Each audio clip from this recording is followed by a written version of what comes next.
सुनिए डॉक्टर श्याम सुंदर पाराशर जी की यह अनमोल कथा। आज की इस सप्तम दिवसीय कथा के द्वितीय भाग के अंतर्गत भक्तों आप लोग एक परम सखा, परम मित्र, परम भक्त की कथा सुनेंगे। सप्तम दिवसीय कथा का महात्म्य यही है भक्तों की आज के दिवस की कथा जो सुनता है उसे 6 दिवस की कथा का पुण्य प्राप्त होता है। तो आज की इस कथा को विशेष रूप से पूरा अवश्य सुने भक्तों। श्री राधे राधे। आज हमने जिंदगी में पहली बार देखा, जब दूर तक रथ निकल गया तब धीरे होश आया। फिर एक बोला, क्यों रे, वो तो सब ठीक है पर हम लोग क्यों खड़े हैं? दूसरा बोला, हाँ किसी काम से तो आए थे। एक बोला, मुझे याद आ गई, हम लोग रुक्मिणी की रखवाली के लिए आए थे। हाँ, रुक्मिणी कहाँ? सखियां जो खड़ी थी वो हंस के बोली, भांग पी के चले थे क्या? रुक्मिणी वो गई उनके साथ। तब होश आया, अरे लेगो लेगो, पकड़ो पकड़ो, भागो भागो। अब पीछा किया दौड़ के, हे भगोड़े कहाँ भागता है, खड़ा रहे चिल्लाते हुए सैनिकों ने पीछा किया। घेर लो, पकड़ लो, जिंदा न जाने पावे, ऐसे चिल्ला रहे थे। भगवान ने तुरंत रथ मोड़ लिया, युद्ध के लिए तैयार भी हो गए। इतने में दूर से आवाज आई, बोल द्वारकाधीश की। भगवान ने मुड़ के पीछे देखा तो दाऊ दादा हल मूसल लिए भागे चले आ रहे थे। तुरंत भगवान ने दाऊ जी को प्रणाम किया, दाऊ दादा दंडोत, आप यहां कैसे? दाऊ जी बोले, लाला मैं जानता था तुम क्या लीला करोगे, इसलिए मैं पूरी तैयारी के साथ आया हूं। तुम दुल्हन को लेके घर चल, मैं इनका स्वागत करके तेरे पीछे पीछे आ रहा हूं। भगवान तुरंत लजाते शर्माते दुल्हन के साथ दौड़ गए और दाऊ दादा ने हल मुसल उठा करके जो सैनिक आ रहे थे हल से सिर पकड़ा और एक मुसल मसक दिया। हजारों सैनिकों के सिर फूट गए, सारे सैनिक डर के भाग गए। जनवासी में जाके रोते हुए शिशुपाल से बोले, महाराज अनर्थ हो गया। क्या हुआ? बोले, आपकी होने वाली दुल्हन को द्वारकाधीश ले गए। शिशुपाल तलवार तान के बोला, दुष्ट कहीं के, तुमने क्या किया? सैनिक मुंह लटका के बोले, महाराज हमने दौड़ के उसे पकड़ लिया, पर ऐन वक्त पर उसका बड़ा भाई मूसल वाला आ गया, उसने सबका सिर फोड़ के रख दिया। प्राण बचा के आए हैं महाराज। शिशुपाल बोला, धिक्कार है मेरी जिंदगी को, कितना बढ़िया मेकअप करवा के आया था, बड़ा बन ठन के दूल्हा बन के, सब पर पानी फिर गया। आजकल मेकअप भी कितना महंगा हो गया है और सब बर्बाद हो गया, सब बेकार हो गया। ऐसी जिंदगी से मर जाना अच्छा है कि सबसे महंगा बैंड लेके आया था शादी में, मेरा ही बैंड बज गया आज। मैं क्या मुंह लेकर के घर वापस लौट के जाऊंगा बिना दुल्हन के? मैं तो आत्महत्या करके यहीं मर जाऊंगा, आप लोग मेरी समाधि यहीं बना देना। रोने लगा बेचारा। तब जरासंध ने हाथ पकड़ के अकेले में ले जाके समझाया, क्या मूर्खता की बात करता है, मुझे देख, इसी कृष्ण ने मुझे 17 बार लगातार हराया और मैंने हिम्मत नहीं हारी। 18वीं बार मैंने उसे हरा ही दिया। इसलिए क्षत्रिय को कभी हिम्मत नहीं हारनी चाहिए मरते दम तक। ये सुन के शिशुपाल को शांति मिली। मन में सोचा, चलो हमसे भी बड़े बड़े बेशरम बैठे हैं भाई, ये 17 बार हारा बैठा है फिर भी नहीं मरा, मैं पहली बार हारने में ही क्यों मर जाऊं। हिम्मत आ गई और दुल्हन के डोले में खुद बैठ गया और रोते रोते मुंह छुपा के अपने घर गया। तब से शिशुपाल भगवान को 100 गाली प्रतिदिन पानी पी पी के देने लगा। भगवान इधर जब आए द्वारका में और द्वारका वासियों को पता चला कि हमारे द्वारकानाथ दुल्हन लेके आए हैं, फिर क्या था, मंगल गीत गबने लगे, घर घर में मंडप सजने लगे और सभी मिलकर के भगवान का विवाह महोत्सव मनाने लगे। अब एक मंगल गीत विवाह का हम लोग गा बजा करके ठाकुर जी का विवाह महोत्सव मनाए, फिर आगे की चर्चा करते हैं। बोल दुल्हा सरकार की जय। आओ मेरी सखियों मुझे मेहंदी लगा दो, मेहंदी लगा दो, मुझे सुंदर सजा दो, ओ मुझे श्याम सुंदर की दुल्हन बना दो, मुझे श्याम सुंदर की दुल्हन बना दो, मुझे श्याम सुंदर की दुल्हन बना दो, मुझे श्याम सुंदर की दुल्हन बना दो। आओ मेरी सखियों मुझे मेहंदी लगा दो, आओ मेरी सखियों मुझे मेहंदी लगा दो, मेहंदी लगा दो, मुझे सुंदर सजा दो, मेहंदी लगा दो, मुझे सुंदर हो सजा दो, मुझे श्याम सुंदर की दुल्हन बना श्याम सुंदर की दुल्हन बना दो। सत्संग में मेरी बात चलाई, सत्संग में मेरी बात चलाई, सतगुरु ने मेरी कीनी रे सगाई, सतगुरु ने मेरी कीनी रे सगाई। उनको बुला के हक लेवा तो करा दो, उनको बुला के हक लेवा तो करा दो, उनको बुला के हक लेवा तो करा दो, उनको बुला के हक लेवा तो करा दो। मुझे श्याम सुंदर की दुल्हन बना दो, मुझे श्याम सुंदर की दुल्हन बना दो। हाँ मुझे श्याम सुंदर की दुल्हन बना दो, मुझे श्याम सुंदर की दुल्हन बना दो।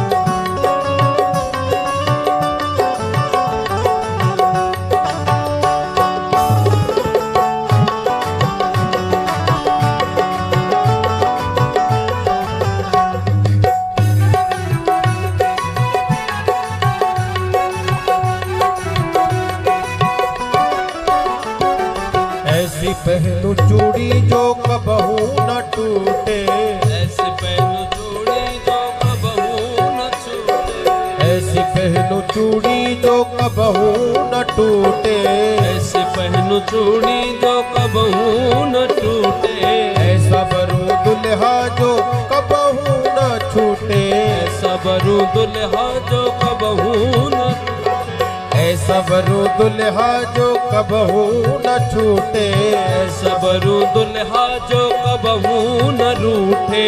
अटल सुहाग की बिंदिया लगा दो, अटल सुहाग की बिंदिया लगा दो, अटल सुहाग की बिंदिया लगा दो, अटल सुहाग की बिंदिया ओ लगा दो। मुझे श्याम सुंदर की दुल्हन बना दो, मुझे श्याम सुंदर की दुल्हन बना दो, मुझे श्याम सुंदर की दुल्हन बना दो, मुझे श्याम सुंदर की दुल्हन बना। जय हो।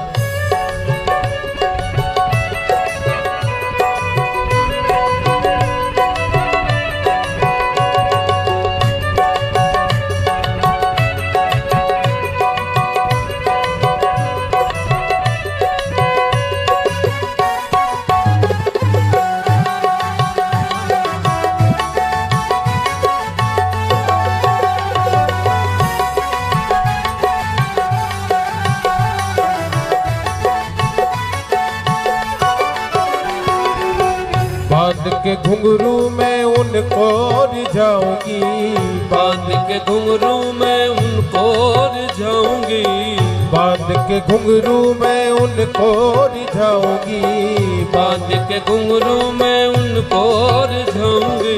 लेके एक तारा में श्याम श्याम गाऊंगी, एक एक तारा मैं शाम शाम गाऊंगी, लेके एक तारा में श्याम श्याम गाऊंगी, एक एक तारा मैं शाम शाम गाऊंगी।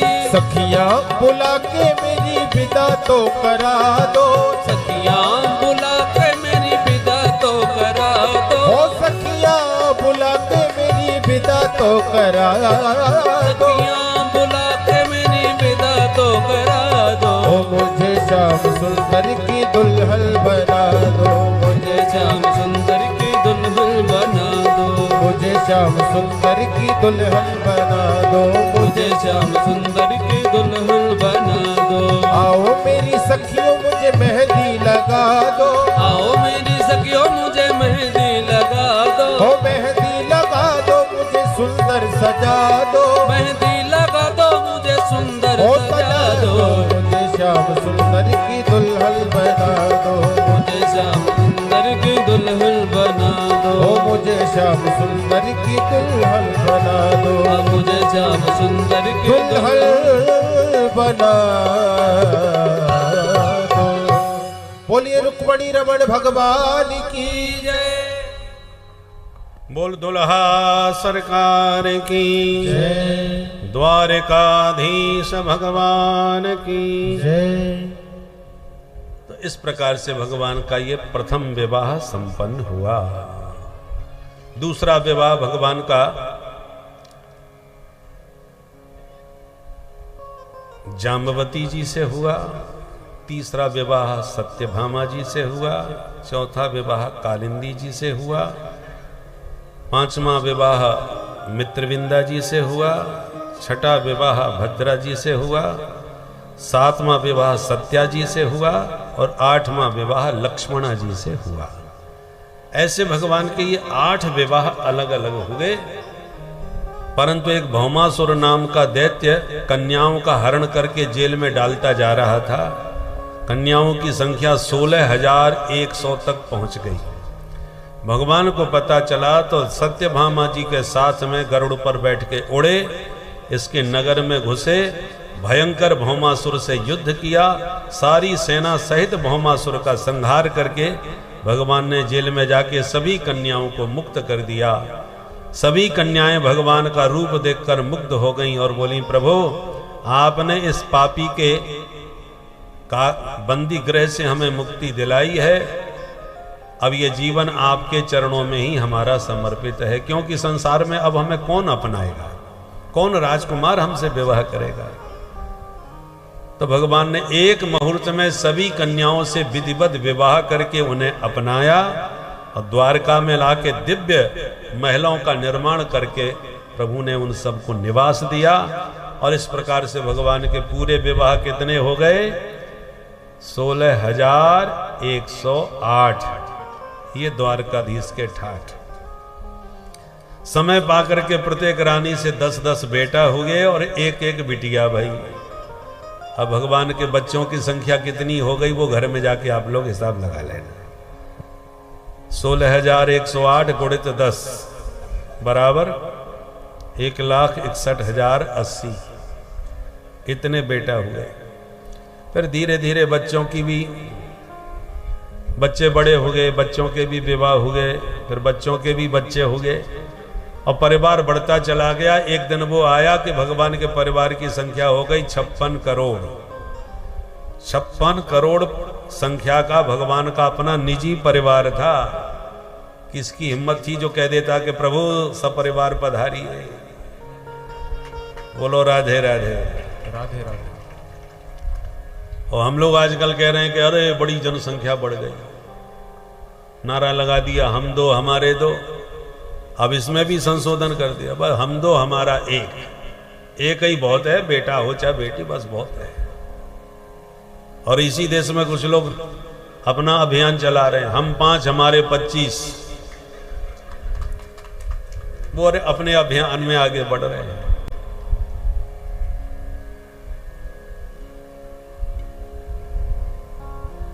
हम दो हमारे 70, सबके हाथ में ईंट और पत्थर।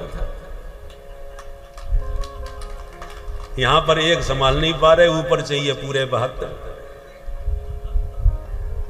तो ऐसे अभियान भी इस देश में चल रहे हैं। और याद रखिए, जब आज भारतवर्ष में ये स्थिति पैदा हो गई कि आप लोग निश्चिंत हो करके न तो रामनवमी मना पा रहे हो, न हनुमान जयंती का जुलूस निकाल पा रहे हो, कब कहां से पत्थर बरसने लग जाए कोई पता नहीं। तो यदि इस विषय पर गंभीरता से कोई निर्णय नहीं लिया गया इस देश में, तो भारत का भविष्य क्या होगा जरा सोच के देख लो।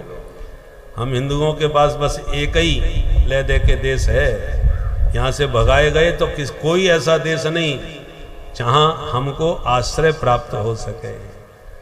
इसलिए कटिबद्ध होकर के सनातनियों को संगठित होने की आवश्यकता है। इस समय यदि आप और हम संगठित नहीं हुए,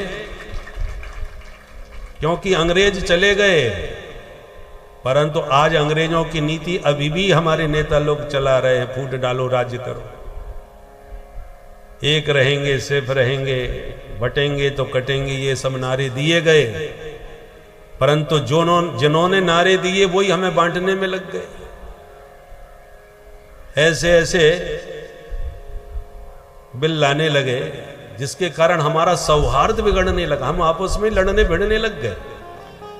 और याद रखिए, ये जो विघटन पैदा किया है, विघटन का जो बीज बोया है, जिनको हम अपना मानते थे, जिन पर हम इतना विश्वास करके चलते थे, जिनको हमने खुले हृदय से आशीर्वाद दिया था, वो ही हमें बांटने काटने का बीज बोने लगे, तो अब किस पर विश्वास किया जाए?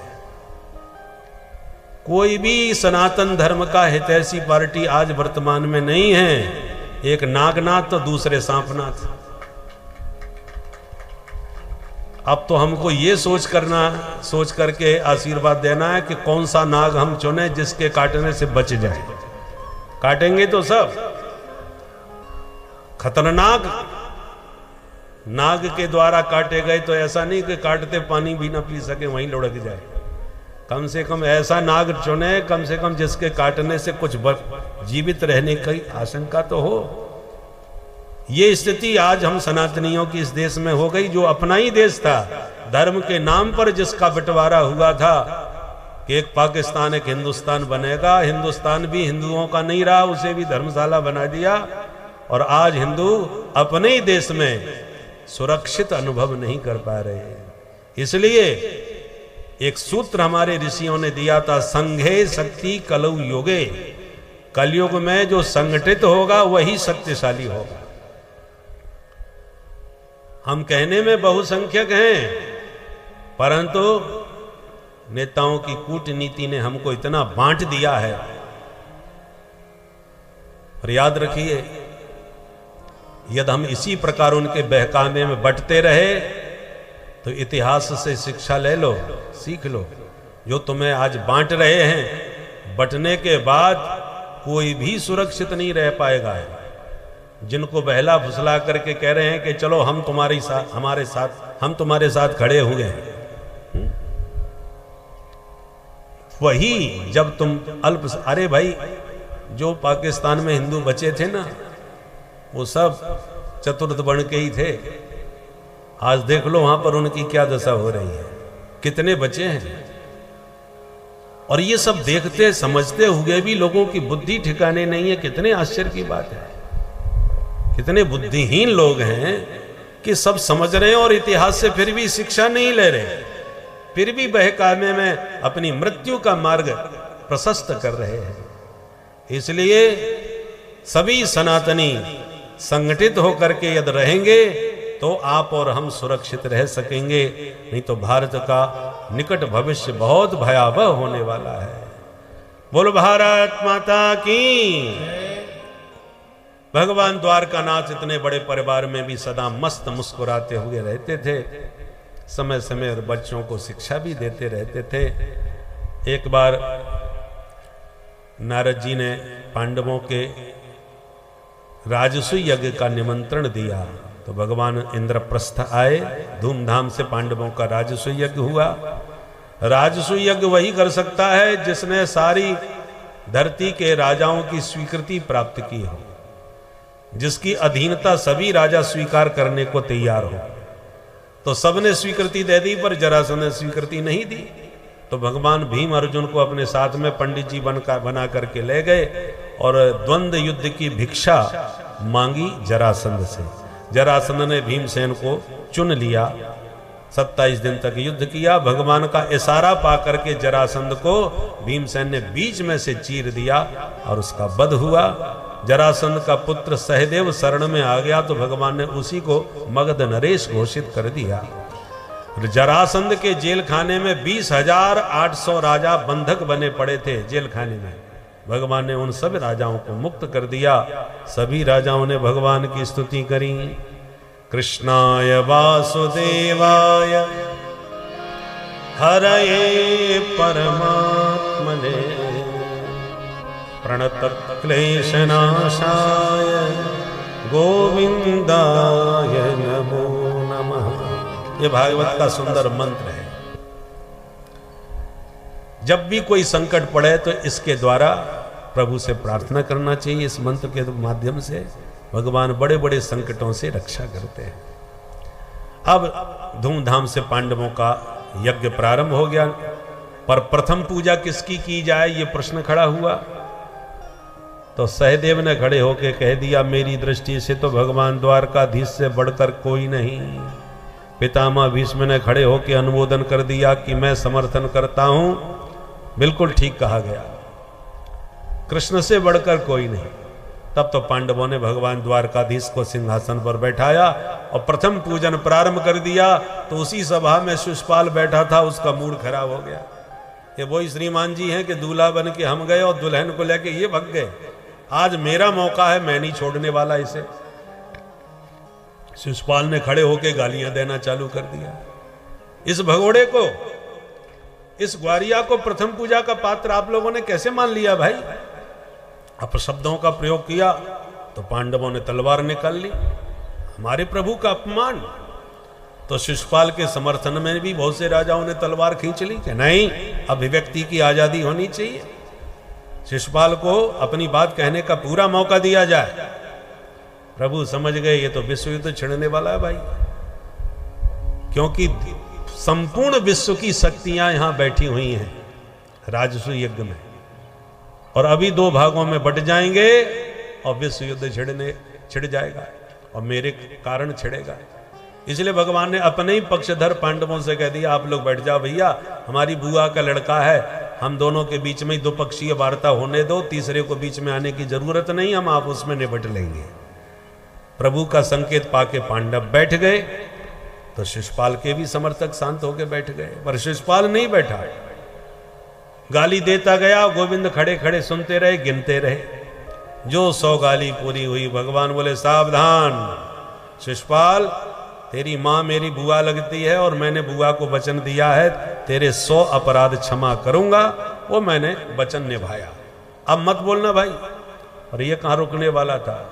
जो 101 गाली दी तो सिरक्षुरांत चक्रेणा जहारा पतितम रिपोह, एक झटके में सुदर्शन प्रकट हुआ प्रभु की अंगुली में और शिशुपाल का सिर काट के दूर फेंक दिया।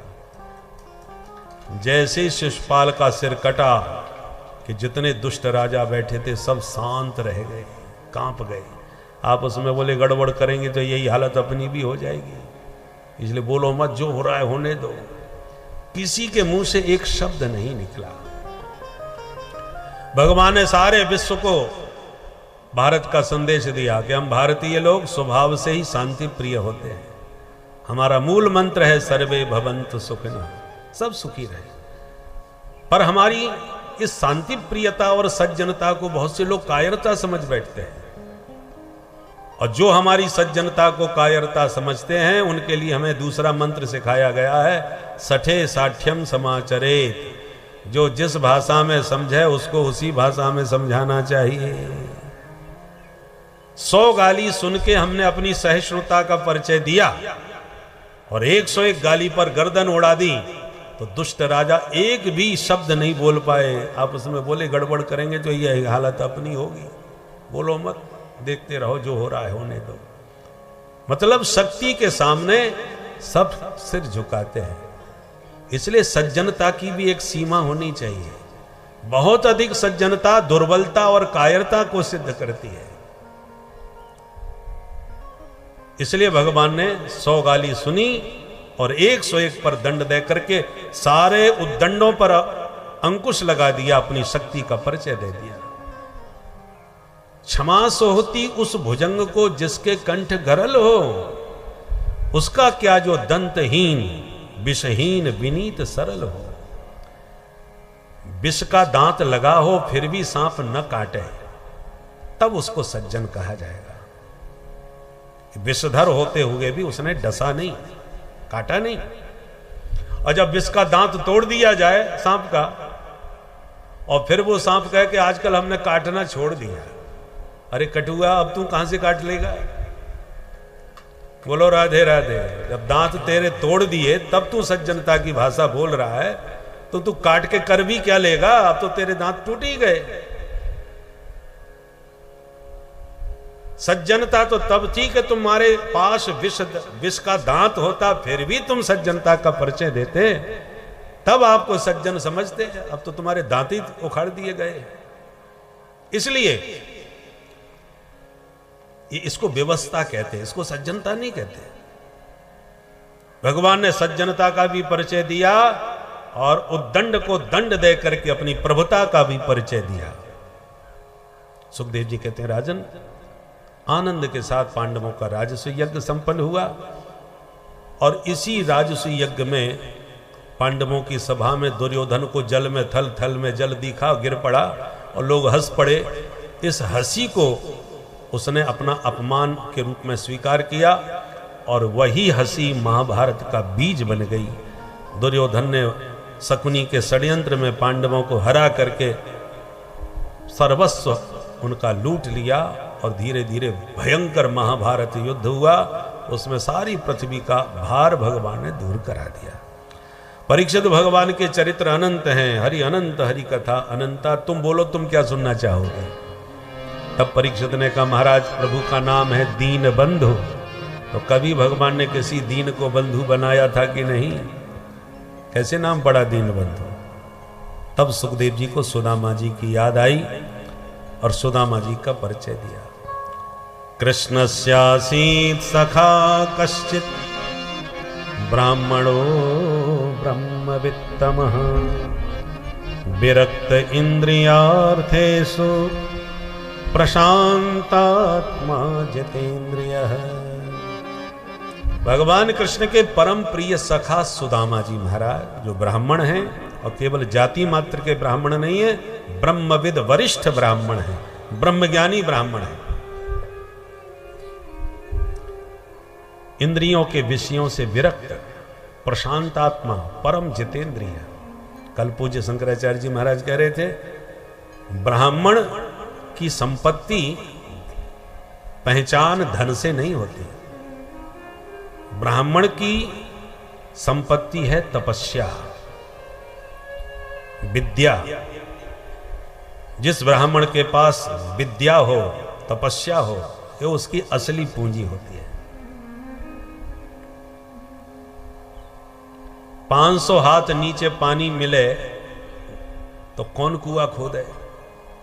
बहुत उदास हो सकते हैं, पर 2 हाथ नीचे ही पानी है और फिर भी व्यक्ति प्यासा मरा, पानी के लिए तड़पता फिरे, उससे बड़ा अभागा कौन होगा? 2 हाथ भी नहीं खोद पा रहे। उसी प्रकार 84 लाख देहधारियों में सामान्य जीवों में सामर्थ्य नहीं है वो कि मुक्ति का जल खोद सकें। मनुष्य शरीर ही है जिससे आप मुक्ति का मार्ग प्रशस्त कर सकते हो। और मानवों में भी सर्वश्रेष्ठ ब्राह्मण हैं जो ब्रह्म के अति निकट, ब्रह्म साक्षात्कार के जो अति निकट पहुंच गया है, वो ब्राह्मण शरीर प्राप्त करता है। और ब्राह्मण शरीर पा करके भी केवल नौनते लकड़ी में ही पूरा जीवन बर्बाद कर दिया, छल कपट में ही जीवन नष्ट कर दिया, तो उससे बड़ा दुर्भागी कोई नहीं, भाग्यहीन कोई नहीं। क्योंकि उसे थोड़ा सा खोदना पड़ता, बस थोड़ा खोदते ही पानी, मुक्ति का जल उसे प्राप्त हो सकता था। जो जितनी ऊंचाई से गिरे, चोट भी उसको उतनी गहरी लगती है। सांप सीढ़ी का खेल है ना भाई, तुम 15 और 20 अंक तक जा करके फिर किसी सांप ने काट लिया तो 10 में वापस आ गए तो कोई बुराई नहीं है, ज्यादा लंबी यात्रा थोड़ी हुई थी। कष्ट तब होता है जब 99 पे जा करके कोई सांप काट ले और 10 पे नीचे उतार दे। कैसे कैसे बस 1 अंक पार करना था, खेल खत्म हो जाता, परंतु उस 99 के चक्कर में हम नीचे गिर गए। उसका सबसे बड़ा कष्ट होता है। ऐसे ब्राह्मण का मतलब है आप बहुत ऊंचाई तक पहुंचे हुए हैं, ब्रह्म साक्षात। ब्राह्मणस्य ही देहोयम क्षुद्र कामाय नेष्यते कृच्छ्राय तपसे चेह प्रीत्यानंद सुखाय च। कल शंकराचार्य भगवान ने ये संकेत दिया था। ब्राह्मण का शरीर तुच्छ विषयों में नष्ट करने के लिए नहीं है, कठिन तपस्या के द्वारा उस अनंत आनंद को प्राप्त करने के लिए ब्राह्मण शरीर मिला है, जिस आनंद का कोई अंत नहीं है। उस अनंत अनंत सुख को पाने के लिए ब्राह्मण शरीर दिया जाता है। तो इसलिए ब्राह्मण धन पर ध्यान नहीं देते थे, उनका उनकी असली पूंजी तपस्या। इसलिए सुदामा जी महाराज निरंतर भगवत चिंतन में, ब्रह्मानंद में मग्न रहते हैं। दुनियादारी प्रारब्ध के अनुसार जो मिल रहा है ठीक है, पर देवियों को तो चिंता होती है बच्चों की। एक दिन सुशीला जी ने अपने पति से पूछ दिया, ननु ब्रह्मन् भगवतः सखा साक्षात् श्रियः पति ब्रह्मण्यस्य शरण्यश्च भगवान सात्वतर्षभ। हे स्वामी, मैंने सुना है कि द्वारकानाथ कृष्ण आपके बहुत अच्छे मित्र हैं। चौंकते हुए सुदामा जी ने कहा, ब्राह्मणी तुझे किसने बताया? बोले महाराज एक संत आए थे भिक्षा लेने के लिए, घर में कुछ था नहीं, मैंने हाथ जोड़ लिया। तब उन्होंने कहा ये घर तो सुदामा जी का है। तो मैंने पूछा आप जानते हैं क्या मेरे स्वामी जी को? उन्होंने कहा हम तब से जानते हैं जब से वो द्वारकाधीश कृष्ण के साथ गुरुकुल में पढ़ते थे। तो मैं चौंक गई, इसलिए मैंने आपसे पूछा क्या वो सही कह रहे थे? सुदामा जी मुस्कुराए, हाँ देवी बात तो बिल्कुल सही है। सुशीला के आश्चर्य का ठिकाना नहीं रहा। यदि ये सत्य बात है तो महाराज आपने तो कभी हमें बताया नहीं, और सत्य है तो मेरी प्रार्थना है एक बार जाके आप द्वारकानाथ के दर्शन कर लो। मुझे विश्वास है उनके दर्शन से ही हमारा दारिद्र्य दूर हो जाएगा। सुदामा जी के मन में उमंग उठी, काहे की? पैसा पाने के लिए नहीं। अयम ही परमो लाभ उत्तम श्लोक दर्शनम। ब्राह्मणी कह रही है तो बढ़िया मौका मिल रहा है कि वर्षों बाद अपने कन्हैया का दर्शन करूंगा द्वारकाधीश के रूप में। ठीक है ब्राह्मणी, पर क्या लेके जाऊं? हाथ में तो कुछ है ही नहीं, घर में भी कुछ नहीं। सुशीला ने कहा मैं व्यवस्था बनाती हूं। याचित्वा चतुरो मुष्टि विप्रान प्रथुप तंडुला शैल खंडेन तान बद्ध्वा भर्त्रे प्रादादुपायनम। सुशीला 4 घरों से 4 मुट्ठी चावल मांग लाई और फटे पुराने वस्त्रों के टुकड़े जोड़ करके सिल करके पोटली बांध के स्वामी जी को दे दी और कहा प्रभु जब ये भेंट अपने सखा को दो तो एक संदेश मेरा भी कहने। क्या?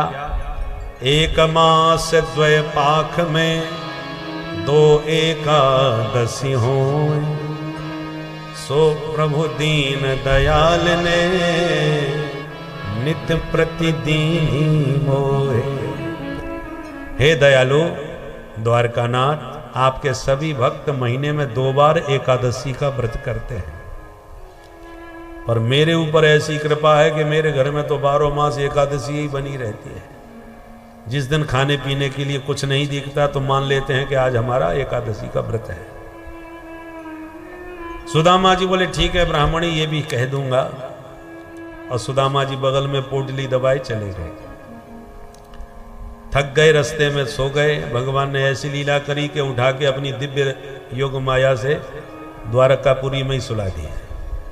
निद्रा खुली तो राहगीरों से पूछने लगे भैया द्वारकापुरी कितनी दूर होगी? राहगीर बोले बाबा आप द्वारकापुरी में ही खड़े हो। अच्छा हम द्वारका आए गए? बोले बिल्कुल ये द्वारका ही है। आपको कहाँ जाना है द्वारका में? बोले अपने कन्हैया से मिलवे जा रहे हैं।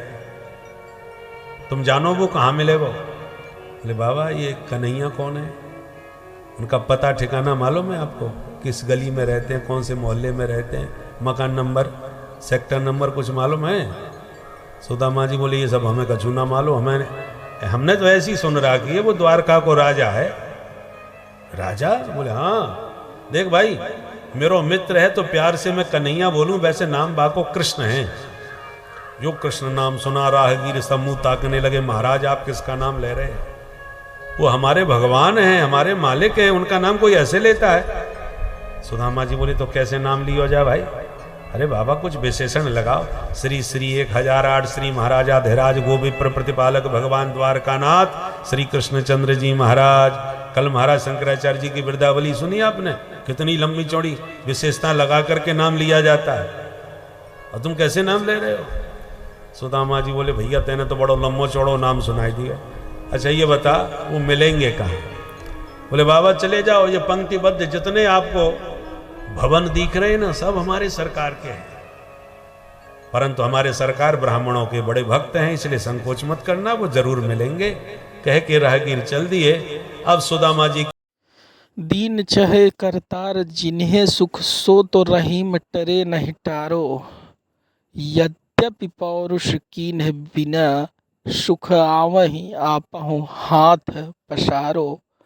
प्रभु अगर जिसको सुख देना चाहे तो वह ना चाहे या न चाहे किसी भी तरह से सुख उसके पास अवश्य पहुंचेगा, और जिसे दुख मिलना है तो वह कितना भी प्रयत्न कर ले उसे दुख अवश्य मिलेगा। तो सब प्रभु की इच्छा के ऊपर निर्भर है, तो क्यों ना उसी परम सत्य को ही पकड़ा जाए, उसी परम सत्य की ही भक्ति की जाए। और जब आप उसकी भक्ति सच्चे मन से सच्चे हृदय से करेंगे तो वह प्रभु आपका कभी अहित नहीं होने देगा।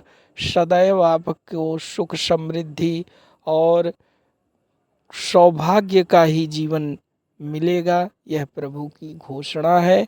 और प्रभु की शरण में जाने वाला व्यक्ति कभी भी किसी और से मांगने की ज़रूरत उसे नहीं पड़ती। प्रभु उसकी सारी आवश्यकताओं को पूर्ण कर देते हैं भक्तों। इसीलिए हम आप भी प्रभु की भक्ति में मन लगाएं। श्री राधे राधे। चक सो वसुधा अभिरामा, पूछत दीन दयाल को धाम, बतावत आपनो नाम सुदामा। जो सुदामा नाम प्रभु के कान में पड़ा, द्वारकाधीश कूद पड़े सिंहासन से और इतने वेग से दौड़े कि द्वारपाल घबरा गया, सभा में हड़कंप आ गया। ये महापुरुष कौन आ गया जिसका नाम सुन के महाराज ऐसे उतावले होके उसकी अगवानी के लिए भाग रहे हैं। निश्चित रूप से कोई महान विभूति का आज हमको दर्शन मिलने वाला है। सारी सभा उसके स्वागत में सावधान उठ खड़ी हुई और भगवान दौड़े दौड़े भागे भागे 7 ड्योढ़ी पार मुख्य द्वार पर पहुंचे, जहां सुदामा जी अनेक संकल्प विकल्पों में खोए हुए खड़े थे। जो प्रभु की दृष्टि सुदामा पर पड़ी, भाग करके भगवान ने सुदामा जी को उठा के अपने हृदय से लगा लिया। बोल दीन बंधु भगवान की जय। दोनों मित्र एक दूसरे के कंठ लग करके आनंद मग्न हो गए। हाथ पकड़ के भगवान सुदामा जी को भीतर लाए, निज सिंहासन पर लाके सुदामा जी को बैठाए। रुक्मिणी आश्चर्य भरी आंखों से देख रही थी कि ये अवधूत है कौन भाई, जिसको सरकार अपने सिंहासन पर बैठा रहे। भगवान ने रुक्मिणी को इशारा किया, जल्दी से जल लाओ, चरण धोने। रुक्मिणी भागती हुई भीतर गई और जल का पात्र लेके आई और भगवान इधर सुदामा जी के चरणों में बैठ गए। दोनों चरण सुदामा जी के अपनी गोदी में रख लिए। पीताम्बर से भगवान धीरे धीरे धूल मिट्टी साफ करने लगे जो सुदामा जी के चरणों में लगी हुई थी। धीरे धीरे चरणों के तलवे पर हाथ सहलाने लगे। जब हाथ फेरा तो पता चला अनगिनत कांटे चुभे हुए हैं, सुदामा जी को भानी नहीं। भगवान एक एक करके कांटा निकालने लगे। कांटा निकलता है तो चरणों से रक्त भी निकल पड़ता है। ऐसे रक्त रंजित सुदामा जी के चरणों को देखकर द्वारकानाथ इतने द्रवित हो गए कि जब तक रुक्मिणी भीतर भवन से जल लाती तब तक गोविंद के युगल नयनों से इतना जल बहा कि उसी जल से भगवान ने सुदामा जी के दोनों चरण पूरी तरह धो डाले। बोल दीनबंधु भगवान की जय। ऐसे बेहाल बिबाइन सो पग कंटक जाल लगे पुनि जोई। हाय महा दुख पायो सखा तुम आए किते न किते दिन खोए। देख सुदामा की दीन दशा करुणा करके करुणा निधि रोए। पाने परात को हाथ छो नहीं नैनन के जल सो पग धोए। प्रीतो विमुंचयन बिंदु नेत्राभ्याम पुष्करे क्षण रुक्मिणी जल का पात्र हाथ में लिए खड़ी रह गई, मन में सोचने लगी सब धूत ने क्या पुण्य किया होगा भाई। बड़े बड़े सिद्ध संत मेरे स्वामी के चरणों का ध्यान करते हैं और मेरे प्रभु इस महापुरुष के चरणों को अपने नेत्र जल से धो रहे हैं। भगवान ने चरणोदक रुक्मिणी को सौंप दिया और कहा देवी आज मैं पवित्र हो गया इस पावन जल से, अपने घर आंगन को भी पवित्र कर दो। भगवान अपने सिर पर सिंचन किए उस चरणोदक का और पूरे घर में सिंचन करवाया। हाथ पकड़ के भवन के भीतर लाए, स्नान करा के सुदामा जी को भोजन पवाए, नए कपड़े पहनाए, निज सैया पर सुलाए। प्रभु ने स्वयं चरण दबाए, रुक्मिणी पंखा करने लगी। कौन कहेगा सुदामा दरिद्र है, साक्षात लक्ष्मी पंखा जल रही है और लक्ष्मी पति चरण दबा रहे हैं, उससे बड़ा भाग्यशाली और धनवान कौन हो सकता है। बोल दीन बंधु भगवान की जय। चरण दबाते दबाते बहुत देर हो गई। प्रभु ने सोचा मित्र कुछ बोल ही नहीं रहा, कितनी देर हो गई आए। तो भगवान धीरे से बोले अपि ब्रह्मन् गुरुकुलात् भवता लब्ध दक्षिणा समावृत्तेन धर्मज्ञ भार्योढ़ा सद्रसीनवा। मित्र बहुत वर्षों के बाद आज आपके दर्शन भये हैं। पहले ये बताओ विवाह हो गया, कोई पत्नी तुम्हारे अनुकूल मिली कि नहीं। प्रश्न सुनते सुदामा जी के मुख पर मुस्कुराहट आई, आंखों से इशारा किया या के अलावा पूछने की और कोई बात नहीं मिली। विवाह की बहुत चिंता है। भगवान बोले मित्र बाबा बैरागियों की बातें बहुत करते थे, तो कहीं बाबा जी यही तो ना बन गए, इसलिए पूछ रहा हूं। सुदामा जी बोले ना भैया विवाह है गया, तेरी भाभी को नाम है सुशीला, जैसो नाम वैसो ही स्वभाव, सीधी सच्ची ब्राह्मणी है, जीवन की गाड़ी चल रही है। तू बता लाला तेरो विवाह भयो कि ना है। भगवान हाथ जोड़ के बोले मित्र मेरी मत पूछो, घर में बैठे हो सब बताएंगे बाद में, पर ये बताओ तुमने चुपचाप अकेले अकेले विवाह कैसे कर लियो, सूचना तक ना दई। सुदामा जी बोले लाला तू को बुलावे हंसी खेलना है, तेरे दर्शन है गए आज, हम तो धन्य है गए। भगवान बोले ऐसी बातें मत करो। खैर ये बताओ भाभी जी से कबू मेरी चर्चा जरूर करी होगी। सुदामा जी बोले लाला सांची कहूं तो तेरी भाभी नहीं भेजो है। अच्छा तो भाभी के भेजबेते आयो, तब तो भाभी जी ने मेरे लिए तो कुछ न कुछ जरूर भेजा होगा। ये सुनते ही सुदामा जी की धड़कन तेज हो गई। 4 घर के टूटे फूटे मांगे भाई चावल, कैसे दाऊं, बगल में पोटली कस के दवाई ले। अरे कन्हैया भैया हम पे का धरो। भगवान बोले ऐसी बातें मत करो, लाए हो तो दो, नहीं मना करो कोई बात नहीं। सुदामा जी बोले हम मना कर तो रहे, हम कछू ना लाए भाई, हम पे है ही ना कछू। भगवान मुस्कुरा के बोले मित्र नहीं लाए तो कोई बात नहीं, पर एक बात बताओ, मैं बड़ी देर से तुम्हें देख रहा हूं, जब से आए हो ये हाथ दबाए यूं काय क्यों बैठे हो, जो बीमारी है हाथ में कोई परेशानी। सुदामा जी बोले ना कोई परेशानी ना है लाला, हम अच्छे भले हैं, अब इतनी लंबी यात्रा पैदल चल के आए तो हाथ पैर में थोड़ा बहुत तो दर्द है ही जाए।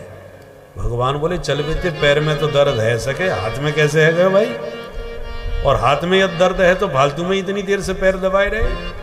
तुम हाथ हमें पकड़ाओ, 2 मिनट में तुम्हारा दर्द दूर भगाऊं। सुदामा जी बोले तेरे हाथ जोड़ू, मेरे हाथ से हाथ मत लगाइयो कन्हैया, मैं बिल्कुल ठीक हूं। भगवान बोले तो ठीक तो हम करके रहेंगे, और जबरदस्ती हाथ आगे बढ़ाया, बगल में लगी पोटली को एक झटके में खींच करके भगवान ने बाहर निकाल लिया। सुदामा जी बेचारे रह गए। भगवान ने पोटली खोली, इति मुष्टिम सग्रजध्वा द्वितीयां जगदुमाददे तावत् श्रीर जग्रहे हस्तम तत्परा परमेष्ठिनः। एक मुट्ठी चावल अपने मुख में डालकर भगवान ने 1 लोक की संपदा का दान मन ही मन सुदामा जी को कर दिया। कहा कुछ नहीं, बताया कुछ नहीं। दूसरी मुट्ठी चावल हाथ में लिए तो रुक्मिणी ने हाथ पकड़ लिया और इशारे में कहा सब कुछ दे के क्या स्वयं सुदामा बनने का विचार है क्या महाराज, सोच समझ के दान पुण्य करो। अथवा हाथ पकड़ के कहा कच्चे चावल खा रहे हो, पेट खराब हो जाएगा, मुझे दो, मैं भात बना के प्रेम से पवा दूंगी। अथवा इसलिए हाथ पकड़ लिया कि संत का लाया प्रसाद अकेले अकेले कैसे पा रहे हो, परिवार में प्रसाद सबको बांटना चाहिए। भगवान बोले ठीक है देवी, तो ले जाओ, ये प्रसाद सबको बांटो। रुक्मिणी पोटली हाथ में लेके भीतर गई। अवसर पाके भगवान ने कहा, मित्र मैं बता नहीं सकता क्या स्वाद आया, और इतनी देर से तुम ये प्रसाद छुपाए बैठे थे। अच्छा एक बात बताओ, भाभी जी ने यदि ये मेरे लिए भेजा है तो कुछ ना कुछ संदेश भी कहा होगा। सुदामा जी को याद आ गई तो संदेश सुना दिया। एक मास द्वै पाख में 2 एकादशी हो, सो प्रभु दीन दयाल ने नित्य प्रतिदिन ही हो। संदेश सुनते ही भगवान के नेत्र सजल हो गए। आंख बंद करके कुछ पल को भगवान मौन हो गए और पल भर में उत्तर घर पहुंचा दिया। होनी थी सो भय गई, फिर नहीं ऐसी होई, भाभी तेरे भवन में नित्य द्वादशी हो। बोल दीन बंधु भगवान की। तुझे देते नहीं देखा, मगर झोली भरी देखी। कहा कुछ नहीं, दिया भी कुछ नहीं, परंतु परोक्ष में ही चमत्कार कर दिया। एक रात्रि सुदामा जी रुके, भगवान ने खूब स्वागत किया, और दूसरे दिन सुदामा जी अपना नित्य कर्म करके लकुटिया उठा के चल दिए। लाला तेरी भाभी राह देख रही होगी, अब हम चलेंगे। तो भगवान ने एक बार को भी नहीं कहा कि मित्र आज और रुक जाते। जैसे ही सुदामा जी बोले लाला अब हम घर चलेंगे, तो भगवान बोले जैसी आपकी मर्जी, तुरंत विदा कर दिया। अब सुदामा जी विदा लेके चल तो दिए, पर मन में सोच रहे हैं स्वागत सत्कार तो बड़ो जोरदार भयो हमारो, लेवे देवे वाली बात का झूना भाई। जैसे आए वैसे ही जा रहे, और ब्राह्मणी टुकुर टुकुर देख रही होगी कि बड़ी दूर से राजा से मिलके आए हैं, तो कछु ना कुछ माल पानी जरूर लाए होंगे। खाली हाथ देखेगी जो बेचारे को मोहड़ो बिगड़ जाएगा। परंतु चलते चलते सुदामा जी के मन में विचार क्या आया, धन क्यों नहीं दिया? पहले तो प्रशंसा करके, क्वा हम दरिद्र पापियान व कृष्ण श्रीनिकेतन। कहां मेरे जैसा दीनहीन मलिन पापी, और कहां साक्षात श्रीपति द्वारकाधीश भगवान। फिर भी मुझे दौड़ करके अपनी भुजा में भर लिया, हृदय से लगा लिया। इससे बड़ी संपत्ति और मुझे क्या चाहिए?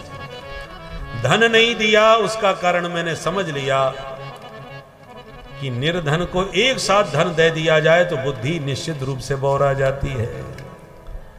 ब्राह्मण सम्मान पचा सकता है, कितना भी आदर सम्मान मिले ब्राह्मण हजम कर लेगा, पर ब्राह्मण पर धन हजम नहीं होता।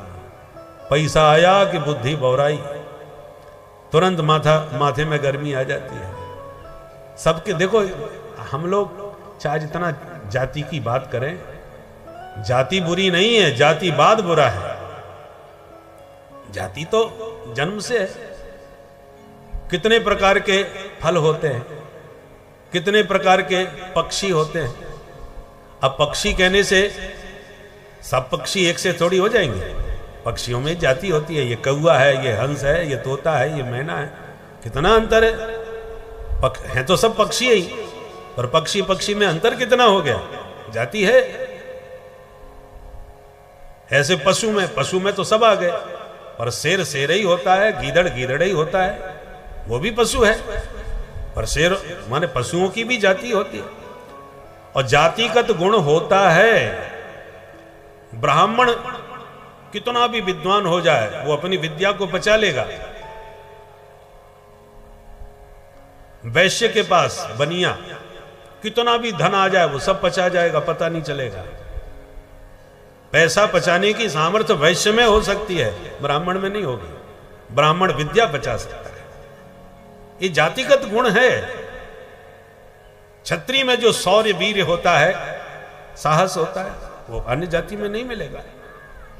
ये जातिगत गुण है, और ये बात सब समझते हैं, प्रामाणिक भी है। इसलिए सुदामा जी सोच रहे हैं मुझे धन क्यों नहीं दिया, क्योंकि मैं गरीब ब्राह्मण। धन बहुत पा जाऊंगा तो बौरा जाऊंगा, भजन भजन सब भूल जाऊंगा।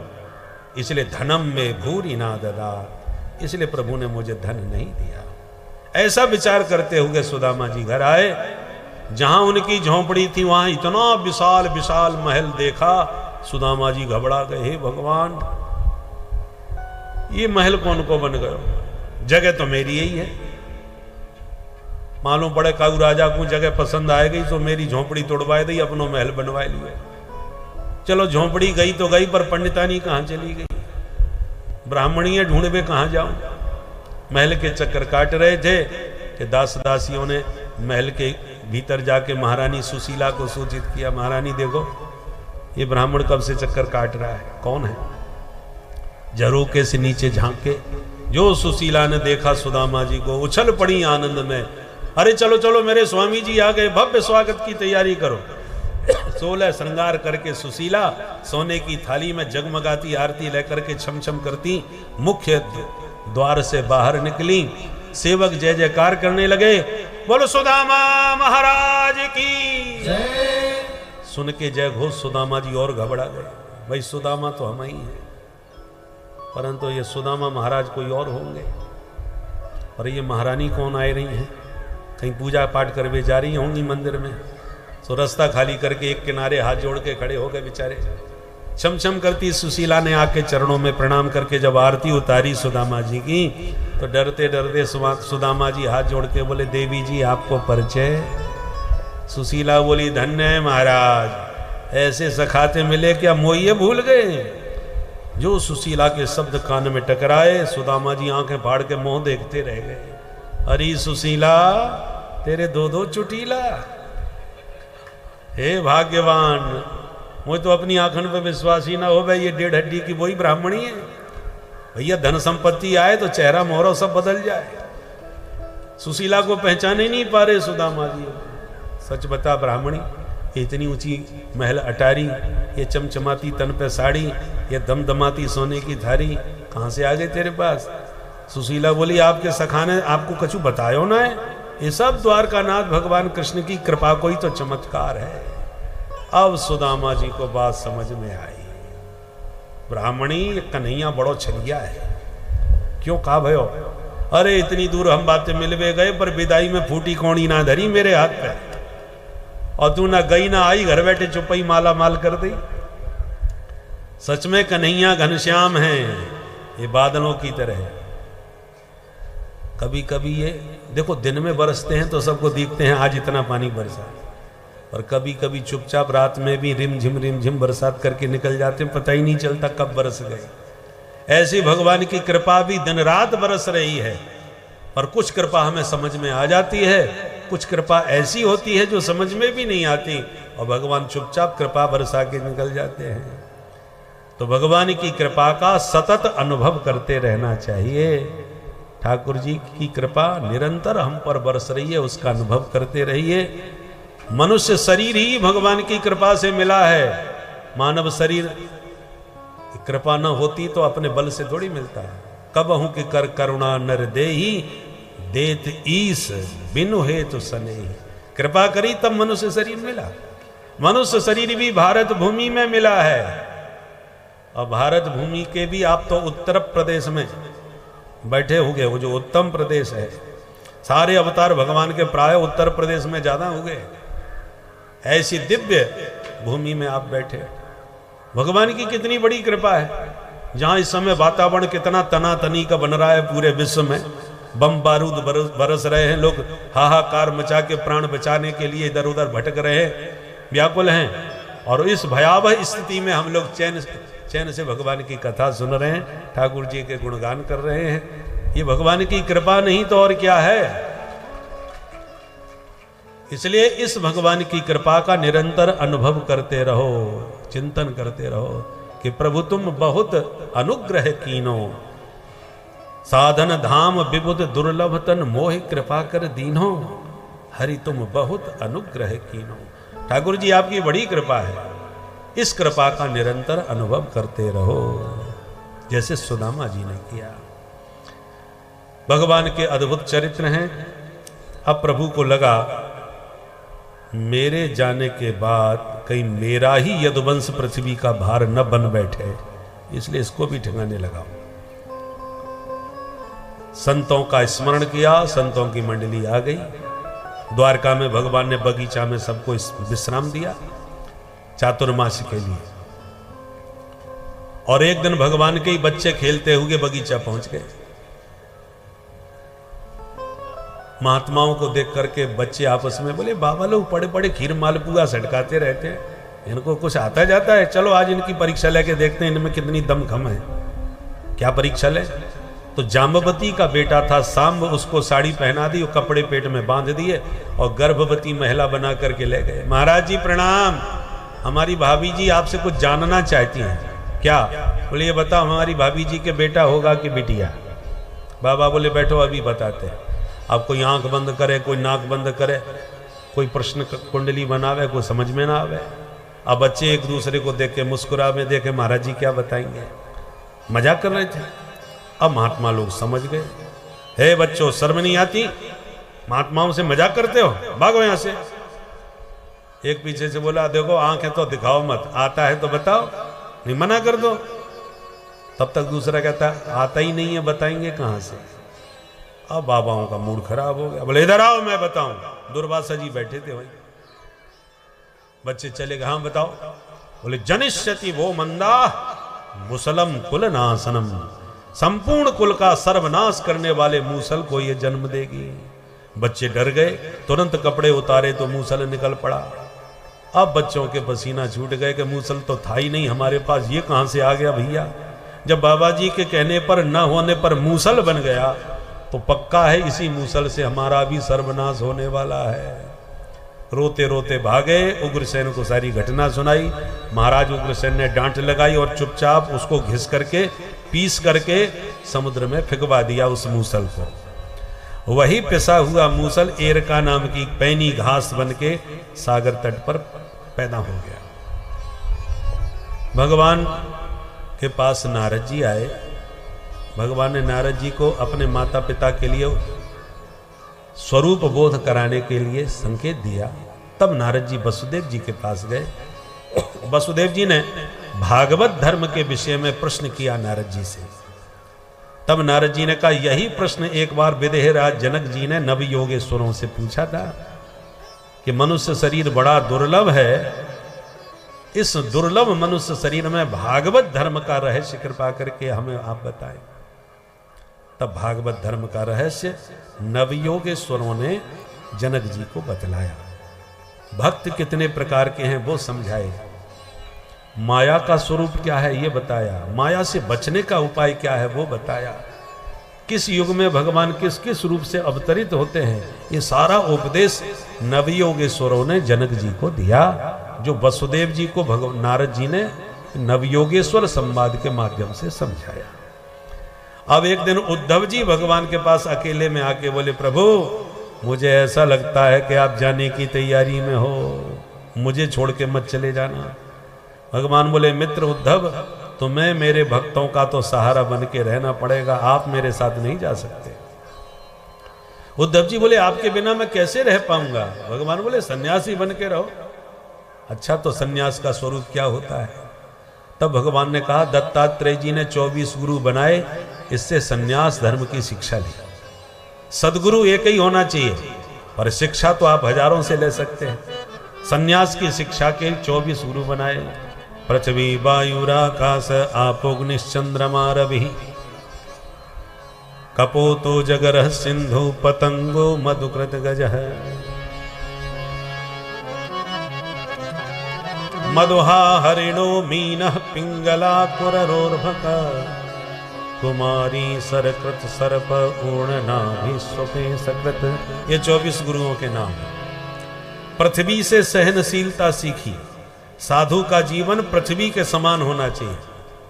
कितने गड्ढे खोद रहे हैं, कुछ नहीं बोल रहे, मलमूत्र त्याग रहे हैं, तब भी कुछ नहीं कह रहे। पृथ्वी की पूजा भी समय पर की जाती है। साधु का जीवन भी ऐसा ही होना चाहिए, कभी सम्मान कभी अपमान। साधु को वायु की तरह असंग रहना चाहिए। दुर्गंध में वायु भागती नहीं, सुगंध में ठहरती भी नहीं। साधु को भी ऐसा ही होना चाहिए। कभी अनुकूल लोग मिलते हैं, कभी प्रतिकूल लोग मिलते हैं, दोनों से असंग होकर के घूमना चाहिए।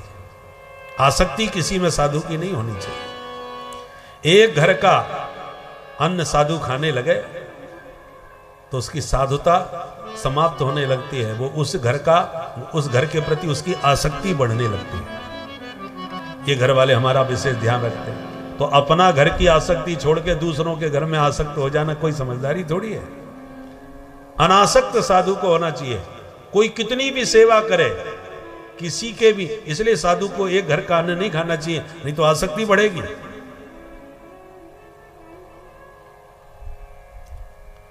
एक कुरर पक्षी को भी गुरु बनाया, जिसकी चर्चा कल पूज्य शंकराचार्य जी महाराज ने की थी कि मांस का पिंड लेके उड़ रहा था, पक्षियों ने हमला कर दिया, छीना झपटी में वो मांस पिंड उसकी चोंच से नीचे गिर गया।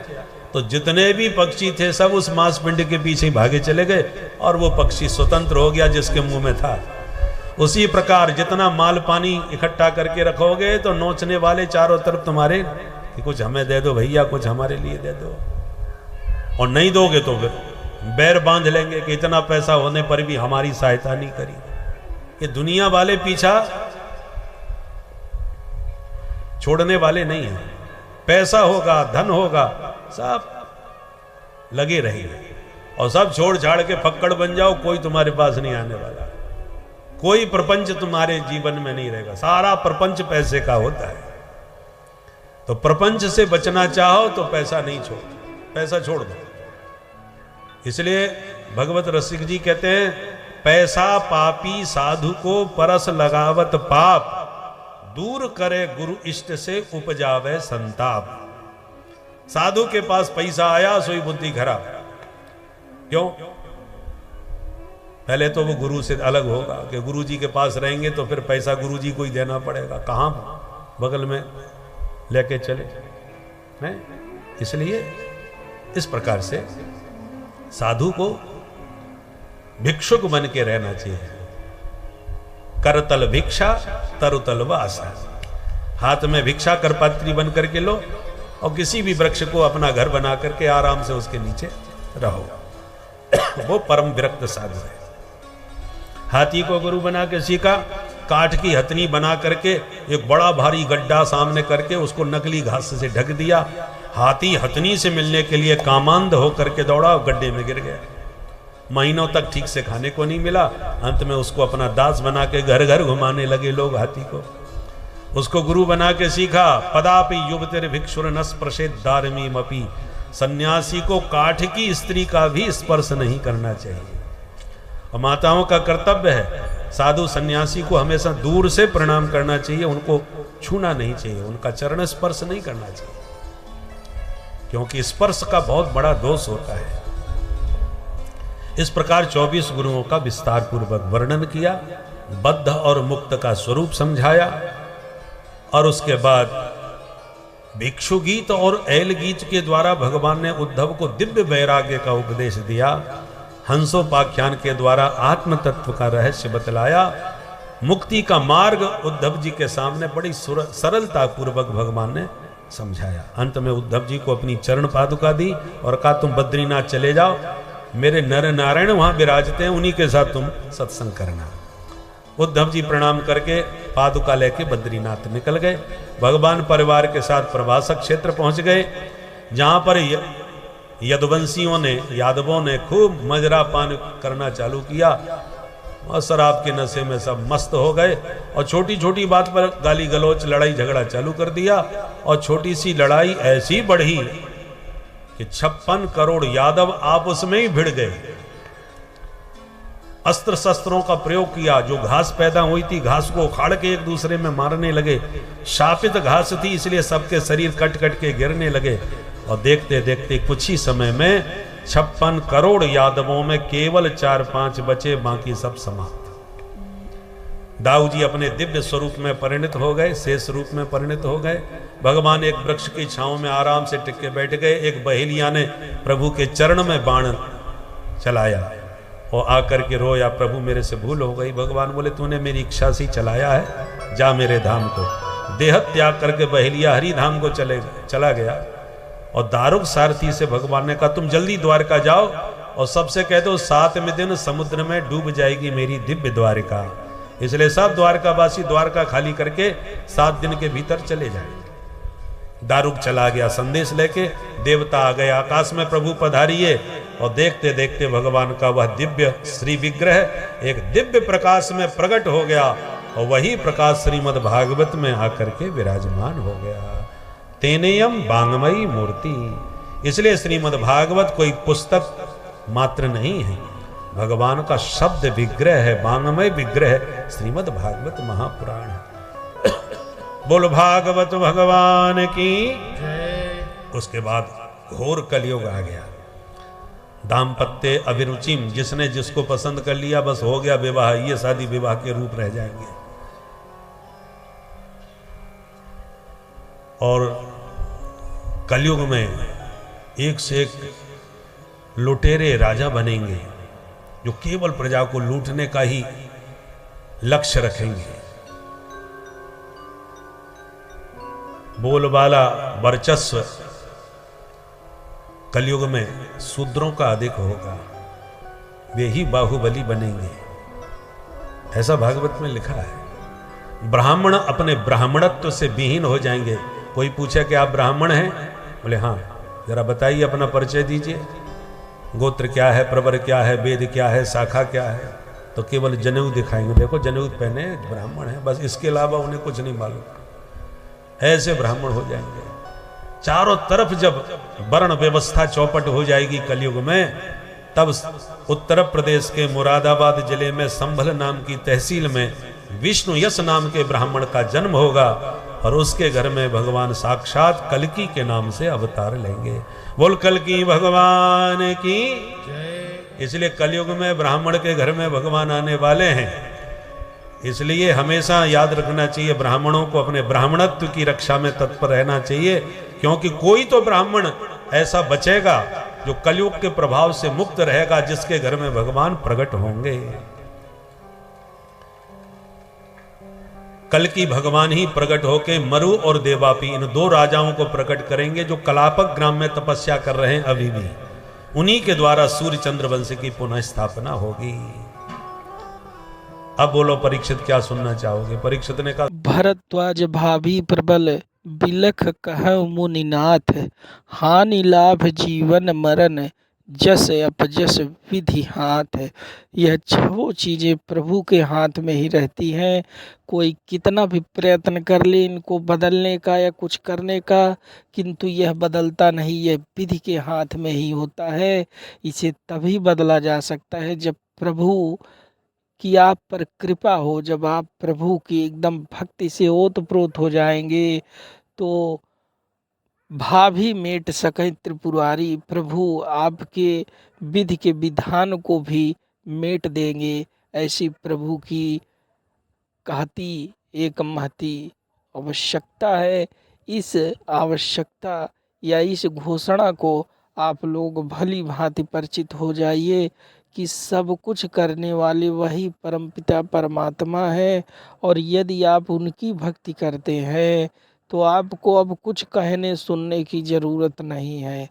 सब कुछ हो गया, करना है क्या आपको? सिर्फ समय निकाल कर प्रभु की भक्ति कीजिए।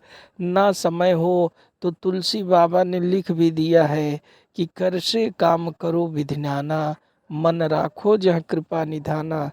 सब कार्य करते रहिए, सिर्फ मन को उस परम सत्य से जोड़ लीजिए, बस हो गई भक्ति। भक्तों, इस तरह से अपने जीवन, अपने पूरे परिकर का उद्धार करें। भक्तों, श्री राधे राधे।